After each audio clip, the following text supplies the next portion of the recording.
اعوذ باللہ من الشیطان الرجیم بسم اللہ الرحمن الرحیم سورۃ النساء آیت نمبر 81 وَيَقُولُونَ اور کہتے ہیں طاعۃ مان لیا فَإِذَا اور جب برزوا باہر نکلتے ہیں من سے اندی کا آپ کے پاس بیتا تو رات بھر مشورہ کرتا ہے طائفتن ایک گروہ منہم ان میں سے غیر الذی اس کے برعکس جو تقولو آپ نے فرمایا واللہ اور اللہ تعالیٰ یکتب لکھ رہا ہے ما یبیتون جو وہ راتوں کو سوچا کرتے ہیں فأحرد پس رخ موڑ لیجئے عنہم ان سے وتوکل اور بھروسہ کیجئے اللہ اللہ پر وکفا اور کافی ہے باللہ اللہ تعالیٰ وکیلا کارساز اور وہ کہتے ہیں ہم نے حکم مان لیا اور جب وہ آپ کے پاس سے اٹھ کر باہر جاتے ہیں تو ان میں سے ایک گروہ رات بھر آپ کی باتوں کے خلاف مشورے کرتا ہے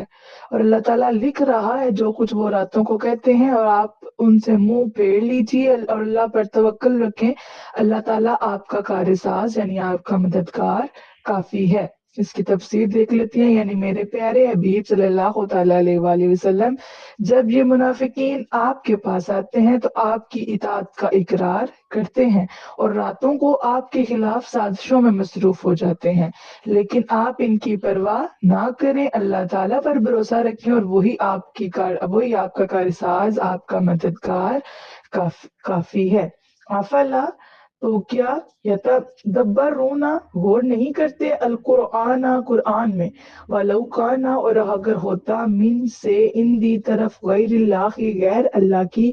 لَوَجَدُوا تو ضرور پاتے فیہ اس میں اختلاف کثیرن زیادہ۔ کیا یہ لوگ قرآن میں غور نہیں کرتے؟ اگر یہ قرآن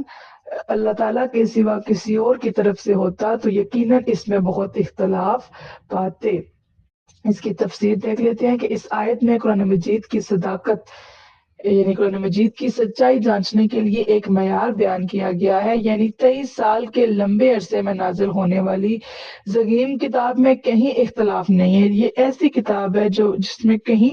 اختلاف ہمیں نظر نہیں آتا تو نہ الفاظ و معنی میں اور نہ ہی احکام و مضامین میں۔ اگر قرآن مجید اللہ تعالیٰ کے سوا کسی اور کا کلام ہوتا تو اتنے لمبے عرصے میں مختلف احوال کے باعث اس میں ضرور اختلاف ہوتا لیکن اس میں اختلاف کا ہونا اس بات کا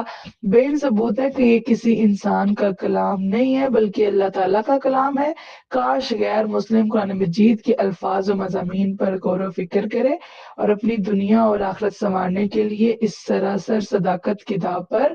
ایمان لے آئے۔ وَإِذَا اور جب جاءہم آتی ہے ان کے پاس امرن کوئی بات من الامن اطمینان کی اوی یا الخوفی خوف کی اذاؤ تو چرچا کرنے لگتے ہیں بھی اس کا ولو اور اگر ردوہ لوٹا دیتے ہیں الی الرسولی رسول کی طرف وإلی اور طرف اولی الامر با اقتدار لوگوں منہم اپنی جماعت سے لا علمت تو جان لیتے اس خبر کو الذین وہ جو یستنبطونہ نتیجہ اخذ کر سکتے ہیں بات کا منہم ان میں سے ولو اور اگر لا نہ ہوتا فضل اللہ اللہ کا فضل علیکم تم پر ورحمتہ اور اس کی رحمت لتبعتم تو ضرور تم اتباع کرنے لگتے شیطان کا الا سوائے قلیل چند کے۔ اور جب ان کے پاس امن یا خوف کی کوئی خبر آتی ہے تو اس کا چرچا کرتے ہیں۔ پہلے یہاں تک تفسیر دیکھ لیتے ہیں کہ ہجرت کے بعد کفار کے ساتھ جنگوں کا سلسلہ شروع ہو گیا۔ مسلمان مسلسل ایسے حالات میں زندگی بسر کر رہے تھے جنہیں بجا طور پر زمانہ جنگ کہا جا سکتا ہے۔ ایسے ہنگامی حالات میں غلط افواہیں اور بے بنیاد خبریں پھیلانے سے طرح طرح کے نقصانات کا اندیشہ تھا، خطرہ تھا۔ مثلاً امن و فتح کی خبر سے غفلت اور خوف و شکست کی خبر سے مسلمانوں میں افسردگی پھیل جاتی۔ جیسے امن کی خبر سے غفلت کیسے ہو سکتی ہے؟ جیسے ہم نے پیچھے پڑھا تھا کہ غزوہ احد میں جب آپ صلی اللہ علیہ وآلہ وسلم نے جہاں جہاں لوگوں کو کھڑا کیا تھا کہ آپ نے اس طرح سے آگے پیچھے نہیں ہونا تو ان کو ایسے لگا جیسے مسلمان جیت گئے اور وہ مال غنیمت جمع کر رہے ہیں، تو انہوں نے وہ درے چھوڑ کے ان کو لگا کہ ہم اب امن ہو گیا ہے اور وہ وہاں سے آ گئے۔ جب وہاں سے وہ ہٹ گئے اپنی اپنی جگہوں سے تو دوبارہ پھر جنگ کا سلسلہ شروع ہو گیا تھا۔ تو اس طرح جو آپ امن کی اگر خبر پھیلا دیتے ہیں تو اس سے غفلت پھیل سکتی ہے، اس لیے ان کو ہدایت کی جا رہی ہے کہ سنی سنائی خبریں عام لوگوں میں پھیلانے کے بجائے صرف اور صرف آپ صلی اللہ علیہ وآلہ وسلم یا ذمہ دار لوگوں تک پہنچائے، تاکہ وہ اس خبر کی جانچ پڑتال کرنے کے بعد اس کے متعلق مناسب اقدام کریں۔ اور زمانہ جنگ میں تو بعض دفعہ صحیح خبر کا چرچا بھی نقصان دہ ہوتا ہے، اور اگر کوئی غلط خبر پھیلا دی جائے تو اس کے نقصان کو قابو کرنا مشکل ہو جاتا ہے۔ اس آیت سے یہ بھی معلوم ہوتا ہے کہ ہر سنی سنائی بات کو بغیر تحقیق کے، بغیر جانچ پڑتال کے آگے پھیلانا درست نہیں ہے، جیسا کہ حضرت ابو ہریرہ رضی اللہ تعالیٰ عنہ بیان کرتے ہیں کہ نبی پاک صلی اللہ تعالیٰ علیہ وآلہ وسلم نے فرمایا، کسی انسان کے جھوٹا ہونے کے لیے اتنی ہی بات کافی ہے کہ وہ ہر سنی سنائی بات بغیر تحقیق کے بیان کرتے، یعنی جو انسان بغیر تحقیق کے بات آگے کر دیتا ہے تو آپ سمجھ سکتے ہیں کہ وہ انسان جھوٹا ہے، کیونکہ وہ اس کی تحقیق ہی نہیں کرتا۔ تو اگر وہ بات کوئی بتا رہا ہے تو آپ یہ گمان رکھیں کہ وہ بات سچی نہیں ہوگی۔ اسی آیت کا نیکسٹ پارٹ دیکھتے ہیں، اور اگر یہ لوگ اس خبر کو رسول یا اپنے صاحبان امر مطلب جو ذمہ دار لوگ ہیں ان تک پہنچا دیتے تو ان میں سے استنباط کرنے والے اس خبر کی حقیقت کو جان لیتے۔ اب استنباط کرنے والے کون ہوتے ہیں؟ جو مسئلے کا حل نکال سکتے ہیں، ٹھیک ہے۔ اب استنباط جو ہے وہ شریعت اسلام میں اگر ہم دیکھیں تو یہ ایک بہت بڑی ٹرم ہے، جس کو سمجھنا اور اس کی رولز ریگولیشن کو سمجھنا، اگر میں وہ بیان کروں تو یہ ہمارا پورا لیکچر اس میں نکل جائے گا، لیکن میں آپ کو تھوڑی سی ہنٹ دے دیتی ہوں کہ استنباط ہوتا کیا ہے۔ استنباط لکھا گیا نا استنباط کرنے والے، تو استنباط کرنے والے کون لوگ ہوتے ہیں؟ تو شریعت اسلام میں کچھ ایسے، اگر آپ کو کسی مسئلے کا حل قرآن پاک میں بھی نہیں ملتا، حدیث میں بھی نہیں ملتا، تو پھر اس جو مسئلے کا حل ہوتا ہے، جو پھر اس ٹائم کے مطلب صحابہ کرام کا بھی کوئی قول نہیں ملتا، اس سے پہلے جتنے آ چکے ہوتے ہیں اللہ کے پیارے، کسی نے بھی اس کے بارے میں، اس مسئلے کے بارے میں کوئی حل بیان نہیں کیا ہوتا، کہیں سے آپ کو کوئی نہیں ملتی خبر، تو پھر جو زمانہ حال کے جو بھی آپ کے ہوتے ہیں اسکالرز ہوتے ہیں، جو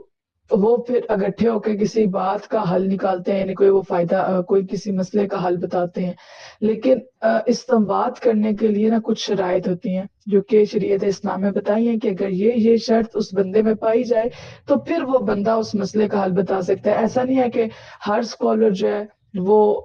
کوئی بھی مسئلہ ہے تو وہ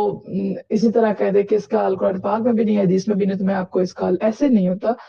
استنباط کرنے کے لیے بہت زیادہ شرائط ہے، اور وہ ساری شرائط پائی جائے تو پھر کوئی بندہ جو ہے وہ کسی بھی دینی مسئلے کے اوپر اپنا فتویٰ دے سکتا ہے، یعنی اگر اس کو قرآن و حدیث اور صحابہ کرام کا کوئی قول نہیں ملتا تو پھر وہ اپنی طرف سے اس کا حل بتا سکتا ہے۔ تو اور اگر تم پر اللہ کا فضل اور اس کی رحمت نہ ہوتی تو سوائے چند لوگوں کے تم شیطان کے پیروکار بن جاتے۔ اب اس کی ذرا تفسیر دیکھ لیتے ہیں۔ اچھا، جو اوپر پہلے ہم نے آیت پڑھی ہے کہ جب ان کے پاس امن اور خوف کی کوئی خبر آئے تو اس کا چرچا کرتے ہیں، اس کا ایک پیراگراف رہ گیا تھا، وہ بھی میں ریڈ آؤٹ کر دیتی ہوں کہ اس آیت کے ضمن میں علامہ فخر الدین رازی لکھتے ہیں کہ اجتہاد اور قیاس کرنا بھی شریعت میں حجت اور دلیل ہے۔ اب اجتہاد کیا اور قیاس کیا ہے، یہ بھی اب آپ کے پاس آپ کے پاس کوئی بھی جب مسئلہ آتا ہے نا، اس کا حل ہم نے کہاں کہاں سے تلاش کرنا ہے، اس کے 10 ہیں یا 11 ہیں پوائنٹس ہیں، ٹھیک ہے۔ سب سے پہلے قرآن میں آپ نے اس کا حل تلاش کرنا ہے، قرآن میں نہیں ملتا تو حدیث میں تلاش کرنا ہے، حدیث میں نہیں ملتا تو صحابہ کرام کے اقوال میں دیکھنا ہے، اگر ان سے بھی نہیں ملتا پھر اسی طرح آگے یہ کوئی 10 12 پوائنٹ ہیں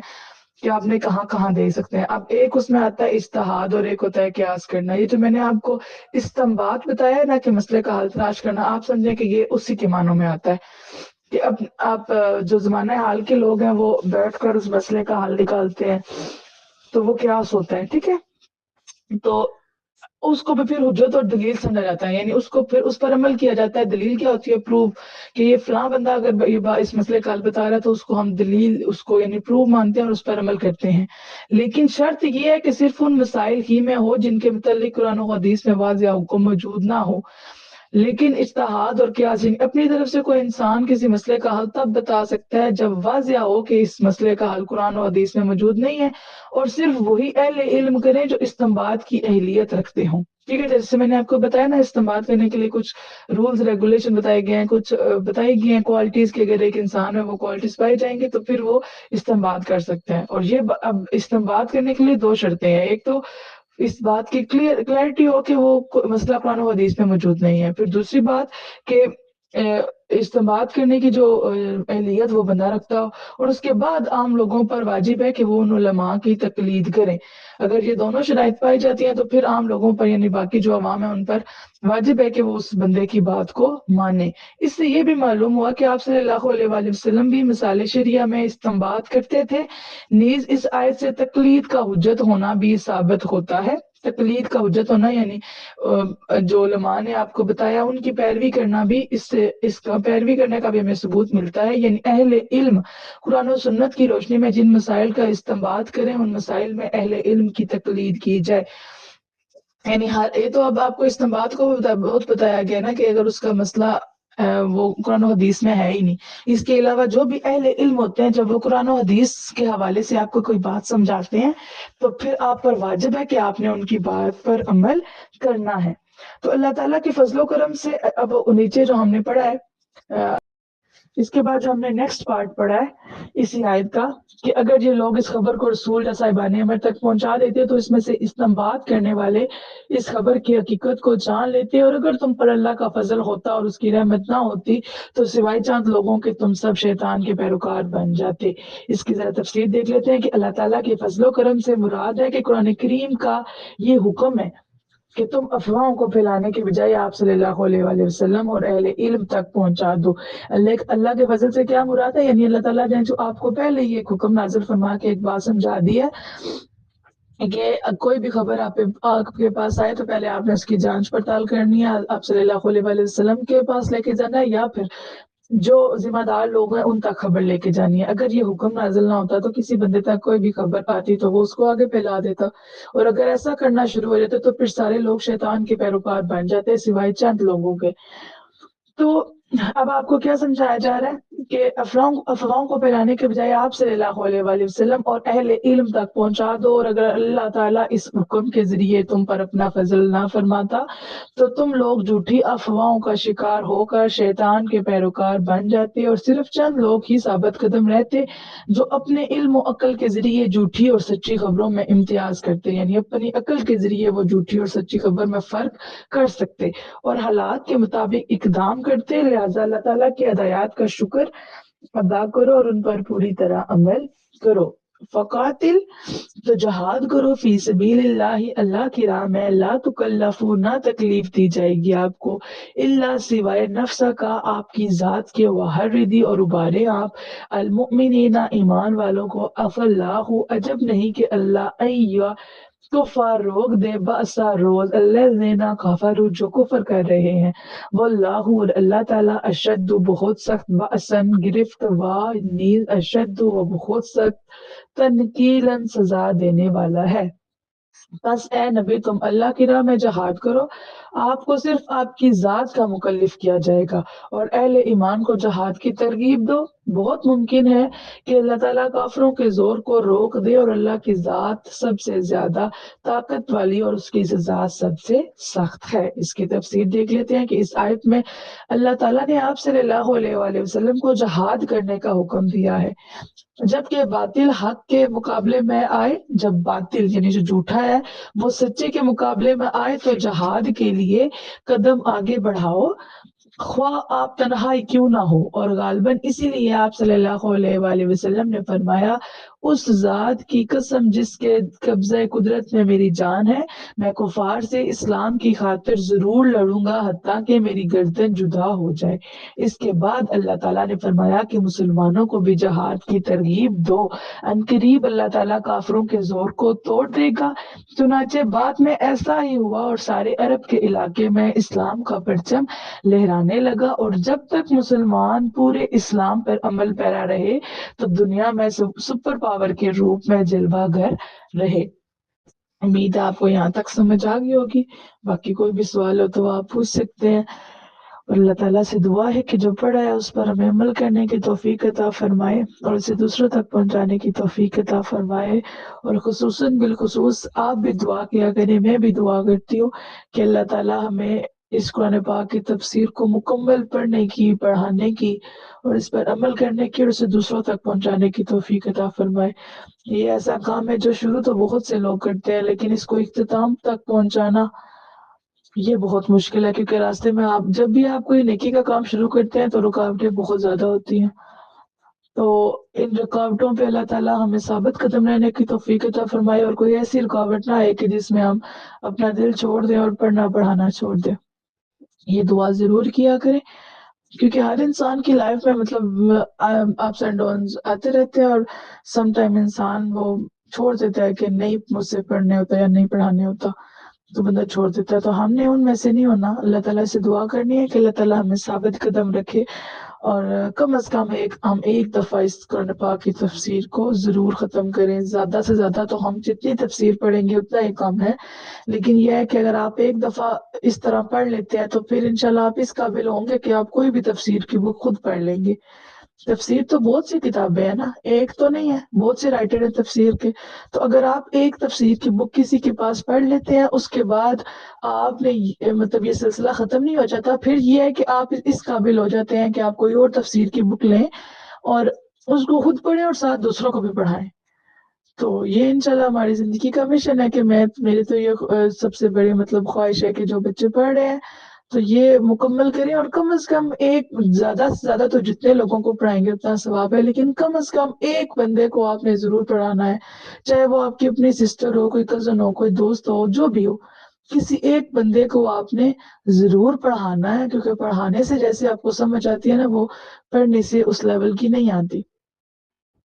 تو اگر اور دوسری بات کہ یہی کہ بندے کو اپنا ٹائم مینج کرنا پڑتا ہے، اور تھوڑا سا ہر انسان کے، اگر آپ لوگ پڑھنے کے لیے آپ ٹائم نکالتے ہیں تو مجھے سیم لائک پڑھانے کے لیے ٹائم نکالنا پڑتا ہے۔ تو جیسے آپ کو سم ٹائم پڑھنے کے لیے ٹائم نہیں مل رہا ہوتا، مشکل لگ رہی ہوتی ہے، سیم لائک کبھی کبھی میرے بھی لائف میں بھی کچھ اس طرح سے روٹین ہوتی ہے کہ ٹائم تھوڑا سا نکالنا مشکل ہو جاتا ہے۔ تو کبھی بندے کو مطلب کوئی کہتا ہے، کوئی آپ کو کہہ بھی دیتے ہیں کہ جیسے آپ کو شاید کوئی کہتے ہوں کہ اس کو بھی چھوڑ دو، اس کو بعد میں پڑھ لینا، ابھی ٹائم نہیں ہوتا۔ سیم لائک مجھے بھی کہا جاتا ہے کہ ابھی اس کو پڑھانا چھوڑ دو، ابھی ٹائم نہیں ہوتا، بعد میں پڑھا لینا، یا کچھ اس طرح سے۔ تو ہم نے وہ جو باتیں ان پہ تھوڑا سا زیادہ نہیں سوچنا، اور یہ اپنی نیت رکھنی ہے کہ ہم نے جو کام شروع کیا ہے اس کو ہم نے مکمل کرنا ہے، کیونکہ ہم پر یہ فرض ہے۔ باقی ہم جو بھی دنیا کے کام کر رہے ہیں تو وہ تو چلتے ہی رہیں گے، وہ کبھی ختم نہیں ہوتے۔ تو اللہ تعالیٰ سے دعا کیا کریں کہ جو پڑھ رہے ہیں اللہ پاک اسے ہمیں مکمل کرنے کی توفیق عطا فرما۔ وما علینا الا البلاغ المبین۔